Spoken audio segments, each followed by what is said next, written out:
What's up, everybody? It's LT Giles right back at you again. And this is going to be something I'm going to call Storytime with LT. So a few weeks back, I go to this bar that's right by my job. It's called Casino Royale.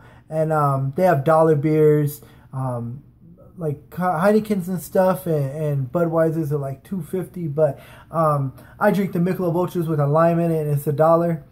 And I'll go there, you know, sometimes after, on my Friday only, usually on my Friday, because I only drink on the weekends, really. But I'll go there to drink and watch a game if I bet a baseball game or just chill, you know. And so I'm sitting down on my phone messing around, and I hear the cocktail waitress and the pit boss, and they're talking about Game of Thrones. Boop, boop. You know, I love Game of Thrones, so anybody I hear, I'm probably going to say something to them. So I do.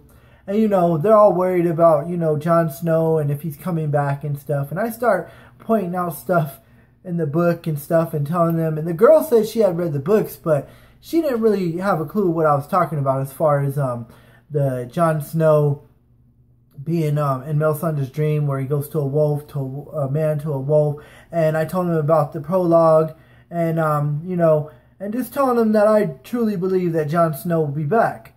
But it was pretty cool because the pit boss and her just basically were like looking at me like, you know, like I'm the most knowledgeable Game of Thrones guy in the room. And it just felt really good. And, you know, I know my knowledge is pretty good, but, you know, people like Aziz and James Johnson, they're like scholars and they're like so smart in this series. And they just, you know, point out things and have theories. I don't have many theories, you know, and I just have more predictions. But it was really cool. I felt like, you know, I was the smartest Game of Thrones guy in the room, and it was cool to talk to them. Oh yeah, and then they brought another pit boss over, and they were like, tell them what you told us, and they're like really excited about it, and it really felt good. And I guess this is gonna be my little series called Storytime with LT.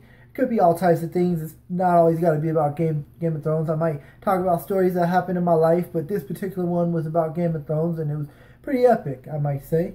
And so yeah, I guess I'll add a little something.